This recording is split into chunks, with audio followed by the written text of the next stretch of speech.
खतरे के बीच परीक्षा का भी टेंशन बच्चों के लिए सिरदर्द बन गया है।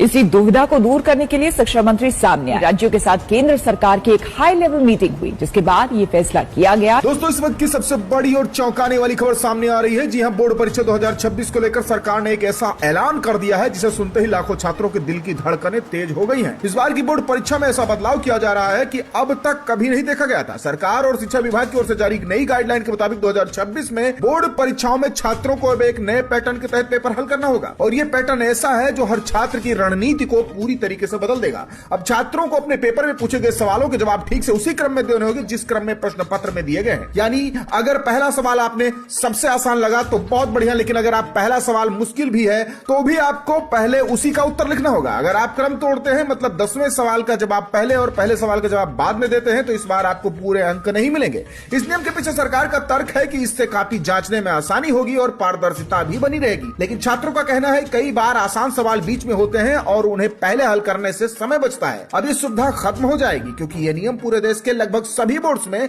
लागू होगा, चाहे आप CBSE, UP board, Bihar board, MP board या किसी अन्य राज्य बोर्ड से हो। इसका सीधा असर उन लाखों छात्रों पर पड़ेगा जो 2026 में 10वीं और 12वीं की बोर्ड परीक्षा देंगे। तो दोस्तों, जरा सोचिए, अब एग्जाम हॉल में बैठे हैं, सामने 3 घंटे का पेपर और पहला सवाल मुश्किल निकल गया। अब आपको उसे हल किए बिना आगे बढ़ने की इजाजत नहीं होगी। क्या यह कदम सही है? क्या इससे छात्रों पर दबाव बढ़ेगा या उनकी तैयारी और मजबूत होगी? हमें अपनी राय कमेंट सेक्शन में जरूर बताएं और बताइए कि आप किस राज्य से बोर्ड परीक्षा दे रहे हैं, ताकि जब भी आपके बोर्ड से जुड़ी कोई नई अपडेट आए तो हम सबसे पहले आप तक पहुंचा पाएं। धन्यवाद।